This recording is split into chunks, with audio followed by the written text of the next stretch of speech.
What every doctor should know. हर चिकित्सक को, हर डॉक्टर को कौन सी बातें आज के लॉ के हिसाब से मालूम होनी चाहिए, ये आज की इस वीडियो में हम विस्तृत चर्चा करेंगे। नमस्ते दोस्तों, मैं डॉक्टर महेश जी हमारे यूट्यूब चैनल निरामय वसुधा में आपका सहर्ष स्वागत करते हैं। What every doctor should know, her doctor को कौन सी बातें मालूम होनी चाहिए। तो दोस्तों, वो बातें जो हर डॉक्टर को पता होनी चाहिए उसका जिक्र हम इस वीडियो में करेंगे। इसका अलग से कोई कोर्स नहीं है आज की तारीख में, इंडिया में भी और आउट ऑफ द इंडिया में भी ऐसा कोई कोर्स उपलब्ध नहीं है। ये डॉक्टर को अपने खुद के अनुभव पर, कलीग्स के, सीनियर्स के अनुभव पर ही अपने को समझ लेना पड़ता है। एक बातें कहीं सिखाई नहीं जाती। डॉक्टर को हमेशा ही सॉफ्ट टारगेट किया जाता है फंसाने के लिए, जैसे कि हनी ट्रैप है, फाइनेंशियल प्रोजेक्ट है, उनमें सॉफ्ट टारगेट समझ के फंसा दिया जाता है। कानून बनाने के बावजूद भी डॉक्टर पर आजकल हमले होते हुए हम देखते हैं। तो और इंडिया जैसे देश में, कंट्री में इसके खिलाफ कानून बनाने की नौबत आई, यही हमारे लिए बहुत शेमफुल बातें हैं। डॉक्टर को अपने सेल्फ डिफेंस भी आना चाहिए, क्योंकि डॉक्टर सुरक्षित तो देश सुरक्षित और स्वस्थ। तो हर एक का अनुभव अलग अलग होता है। हर व्यक्ति को, हर इंसान को अलग अलग, मतलब डॉक्टर को अलग अलग अनुभव आते रहते हैं। रजिस्ट्रेशन और कोड ऑफ इथिक्स में बताया जाता है कि don't pass the loose comments about other doctors वगैरह वगैरह। तो ऐसे कोड ऑफ इथिक्स जो है वो भी बताए दिए जाते हैं, लेकिन सिखाए कभी नहीं जाते। वो स्वानुभव से ही आदमी सीख लेता है, डॉक्टर सीख लेते हैं। तो ऐसी कुछ बातें हैं जैसे कि small mistakes in administration become negligence. Law of the country, जो लॉज है अपनी कंट्री में, बॉम्बे नर्सिंग होम एक्ट होगा, NABH का होगा, अभी क्लिनिकल एस्टेब्लिशमेंट एक्ट आ रहा है। तो इसके बारे में भी हमें जानकारी रखनी चाहिए। जैसे अभी डोमेस्टिक इंक्वायरी हो गई, strategy for appearance in the court, court में अपीयरेंस होने के लिए आपको क्या स्ट्रैटेजी आपने अपनाना चाहिए, वो आपको मालूम होनी चाहिए। इसके बारे में भी बाजार में बहुत सारे बुक्स आ गए हैं। तो अभी ये भी आपको देखना पड़ेगा, पढ़ना पड़ेगा, समझना पड़ेगा। हॉस्पिटल मैनेजमेंट, वार्ड मैनेजमेंट क्या होती है, लॉ क्या है वगैरह वगैरह। आगे भी मैं आपको इसके बारे में बताऊंगा। Dealing with material mall adjustment, जैसे नलिफाई, डिवोर्स, इम्पोर्टेंस, एबॉर्शन, इन बातों में आपको कोर्ट में कैसे अपेयर होना है ये आपको सीखना पड़ेगा। More cases to should be studied को, और बहुत सारी जानकारी इकट्ठा करनी पड़ेगी। Update yourself regarding shortcomings in modern medical practices, इसलिए आपको सेमिनार्स, कॉन्फ्रेंसेस ये सब अटेंड करना पड़ेगा। मेडिकल एजुकेशन जो CME होती है वो अटेंड करने पड़ेंगे। और जो CPA 1986 लॉ है, कंज्यूमर प्रोटेक्शन एक्ट, ये ऑल काइंड्स ऑफ हॉस्पिटल्स के लिए लागू होता है, क्लिनिक्स के लिए लागू होता है। तो इसके लिए सबसे बड़ी चीज़ है कि आपको आपका सब रिकॉर्ड मेंटेन करना है।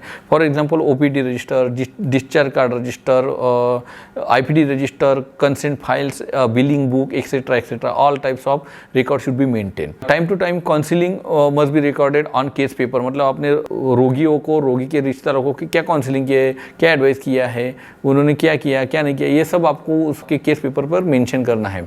आजकल ऑडियो वीडियो काउंसलिंग रिकॉर्ड करने की भी नौबत आ गई है। लॉ स्ट्रिक्ट हो गया है और लोग भी इतने ये हो गए हैं कि अपने को ऑडियो वीडियो काउंसलिंग करनी पड़ती है। एनेस्थीसिया रिकॉर्ड भी रखना पड़ता है, ऑपरेटिव नोट्स रिकॉर्ड भी रखना पड़ता है। इसके अलावा प्रोफेशनल इंडेमनिटी के सिवा तो प्रैक्टिस करना ही नहीं चाहिए। अच्छी इंश्योरेंस कंपनी का आप इंडेमनिटी ले सकते हैं।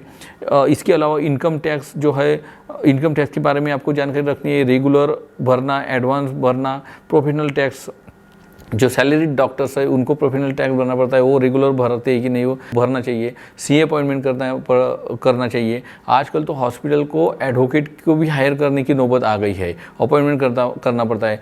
बहुत सारे हॉस्पिटल्स की एडवाइजरी टीम में CA होते हैं, जो फाइनेंशियल प्लानर होते हैं, बैंकर्स होते हैं, लॉयर्स होते हैं, रियल इस्टेट एजेंट होते हैं, इंश्योरेंस एजेंट होते हैं। तो ये एडवाइजरी टीम होती है बड़े कॉर्पोरेट हॉस्पिटल्स की। Common money mistakes that doctors made, तो ऐसी कौन सी कॉमन मिस्टेक्स है जो डॉक्टर करते हैं, ये आपके स्क्रीन पर दिख रहा है। What is the financial planning and what is the important for doctors, what should be included in doctors financial planning. क्योंकि डॉक्टरों के लिए ना कोई रिटायरमेंट होती है, ना कोई पेंशन होती है, ना कोई गवर्नमेंट सपोर्ट होता है, इसलिए डॉक्टर ने उसकी जिम्मेदारी खुद पर होती है, फैमिली की जिम्मेदारी खुद पर होती है, इसलिए डॉक्टर ने इसके सोचकर ही फाइनेंशियल प्लानिंग करनी चाहिए। क्योंकि मराठी में एक वर्जन है, गरज सरो वैद्य मरो, जैसे नीट खत्म हो जाती है आपको कोई पहचानता नहीं है, और ये आजकल तो हम बहुत सारा देखते हैं। डॉक्टर को फ्यूचर का विजन जरूर होना चाहिए। बेसिक फाइनेंशियल गोल डॉक्टर्स के क्या होते हैं, जो बेसिक्स है, अन्न वस्त्र निवारा, जो घर हो गया, हॉस्पिटल हो गया, कार, बच्चों की पढ़ाई, उनका सेटलमेंट, फ्यूचर फाइनेंशियल प्लानिंग, जब आप प्रैक्टिस नहीं कर पाते तब आपकी इनकम कंटिन्यू रहनी चाहिए। तो इसका भी डॉक्टर्स ने सोचना चाहिए। Continue income source as a pension, don't put all eggs in a single bag. कभी भी आपकी इन्वेस्टमेंट एक ही इसमें नहीं करनी चाहिए, अलग अलग इसमें अलग अलग फील्ड्स में करनी चाहिए, ताकि आपको अगर कहीं से लॉस भी हो जाता है तो वो उसका लॉस दूसरी तरफ से आपका भर सके। Turn your practice into business. What kind of investment must a doctor have in his portfolio and what kind of investment must be avoid. कौन से इसमें आपको इन्वेस्ट करना है और कौन से इस फील्ड्स में आपको बचना है, ये आपको देखना है। लॉ ऑफ इनकम टैक्स क्या है इंडिया का, ये आपको जानना पड़ेगा, ये जानने की ज़रूरत है आज। इन्वेस्टमेंट कहाँ, कैसे, क्यों, कब करनी है, जैसे कि bonds, real estate, shares and golds, mutual funds, SIP, ऐसे बहुत से प्रकार है जिसमें आपकी इन्वेस्टमेंट कर सकते हैं। Where do doctor get their advice from, आप कहाँ से प्रॉपर एडवाइस कर सकते हैं, आपके एडवाइस टीम में ऐसे लोग आपने करने चाहिए। How to deal with the peoples, ये जो कला है ये भी आपने सीखना चाहिए। How to counsel the patients and their relatives, ये भी आपने सीखना चाहिए, ये भी एक कला है, क्योंकि ये कहीं पे भी आपके क्यूरिकुलम में सिखाई नहीं जाती, ये आपको स्वानुभव से ही प्राप्त होती है और ज़िंदगी चली जाती है डॉक्टरों की ये सीखने में। How to tackle the critical condition, patient तो आप कैसा भी सीरियस हो उसे डॉक्टर लोग बचा लेते हैं, लेकिन जो पेशेंट्स के रिलेटिव जो हाइपर हो जाते हैं उनको टैकल करना ये उससे भी ज़्यादा कला होती है, ये उन्होंने अडॉप्ट करना चाहिए, ये सीखना चाहिए। Flexibility should be adopted in every matter regarding hospital bills, regarding prognosis of the patients, right decision on right time, ये सब बातें डॉक्टर ने वक्त पर करनी चाहिए। और एक सिंपल फार्मूला हमेशा ध्यान में रखिए, थिंक ट्वाइस एक्ट वाइज, क्योंकि आपके एक्ट पर ही आपका फ्यूचर डिपेंड्स होता है। Don't make promise regarding patients prognosis, कभी भी पेशेंट के प्रोग्नोसिस के बारे में आप जज मत कीजिए और कोई प्रॉमिस मत कीजिए, क्योंकि ये मेडिकल फील्ड है। पेशेंट की प्रकृति, पेशेंट की स्थिति कब क्या डाइवर्ट हो जाए, कहाँ टर्न ले ले, ये आप कह नहीं सकते। खुद के बारे में आप गारंटी नहीं दे सकते, तो दूसरे के बारे में जो बीमार शरीर है उसके बारे में आप कैसे उसकी गारंटी ले सकते हैं। Don't take decision when you agree, अगर आप एंग्रीनेस करते हैं तो वो तो अच्छी बात नहीं है खुद के भी लिए और परिवार के लिए, समाज के लिए। तो जब आप एंग्रीनेस है तो क्रोधित है तो कोई डिसीजन नहीं लेना चाहिए।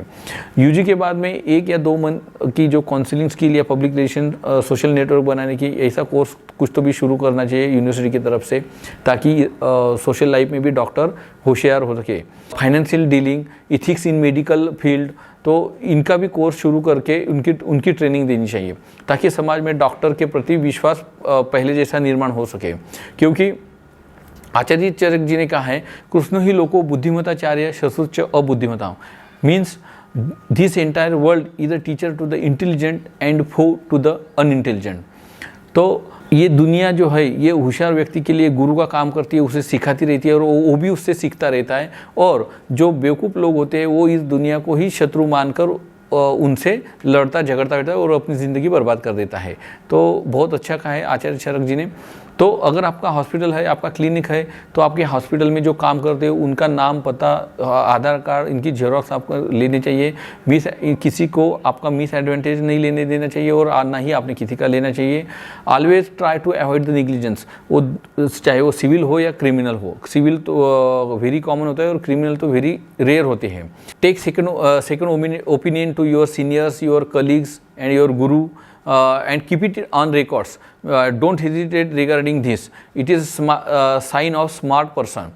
और ये लीगली और एक ड्यूटी होती है डॉक्टर्स की, कि जैसे MLC हो गई, burn cases, assault, domestic violence, suspicious of murders, विभिन्न तरह के जो क्रिमिनल्स लोग करके आते हैं, तो ये बातें सब इंस्टेंटली पुलिस को इन्फॉर्म करनी चाहिए। This is the prior duty of doctors.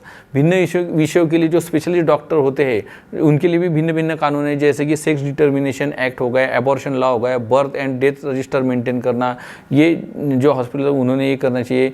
Insurance of death certificate should know self limitations, don't be trap, maintain of secrecy, attend monthly meeting of your union और your associations, charity begins from the home, stay united and share your good and bad experience with your colleagues, it always help you and them too. ये बातें doctors ने हमेशा याद रखनी चाहिए। Hospital administration के बारे में आपको कहूँगा कि when a small mistakes in administration becomes negligence, a consultant could be negligent where he delegates the responsibility to his junior with the knowledge that the junior was incapable of performing of his duties properly। ये बात जरूर ध्यान में रखना चाहिए कि अगर hospital admission में या हॉस्पिटल मैनेजमेंट में कोई भी गलती होती है जूनियर के द्वारा, तो वो जिम्मेदारी आपकी होती है, क्योंकि वो जूनियर है तो उसके काम पर आपका ध्यान जरूर रहना चाहिए, इसलिए वो निग्लिजेंस आप पर ही काउंट होता है, ये लॉ कहता है। तो ये बातें आपने ध्यान में रखनी चाहिए।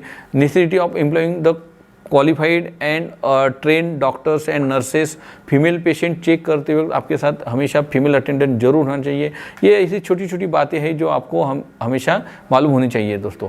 तो इस वीडियो में हमने आपको इतनी जानकारी दी है। इसके अलावा भी शास्त्र में और कहा है कि व्याघ्रायाम बहुनिद्रा सर्पात अति भयम वैद्यानाम अनेकत्वम तस्मात् जीवंती जंतवः, मतलब बाघ को अति निद्रा होती है, सर्प को अति भी भय होता है, और वैद्यों में एकता नहीं होती है, अनेकत्व होता है, उनके विचार एक दूसरे से नहीं पड़ते हैं। इन सब बातों से ये दुनिया में बाकी लोग जिंदा रह पा रहे हैं। अगर बाघ को भय ना रहे, सर्प को अगर बाघ को यदि निद्रा ना रहे, सर्प को भय ना रहे, और वैद्यों में अगर एकता रहे, तो ये दुनिया में इनके सिवा और कोई जिंदा नहीं रह सकता, ऐसा इसका मतलब है। तो इसको और ना ले, ये बातें दुनिया है तब तक चालू रहेंगी, शुरू रहेंगी। तो dear doctors, take care of yourself and your family also. हम आशा करते हैं कि ये वीडियो आपको ज़रूर अच्छा लगा होगा। अगर अच्छा लगा है तो आपके कलीग्स के साथ में, सीनियर जूनियर्स के साथ में, आपके परिवार के साथ में, जो डॉक्टर बन चुके हैं उनके साथ में ये वीडियो ज़रूर शेयर कीजिए। हमारे यूट्यूब चैनल को अगर आपने सब्सक्राइब नहीं किया है तो सब्सक्राइब कीजिए, बेल आइकन दबाइए, इस वीडियो को लाइक ज़रूर कीजिए। धन्यवाद।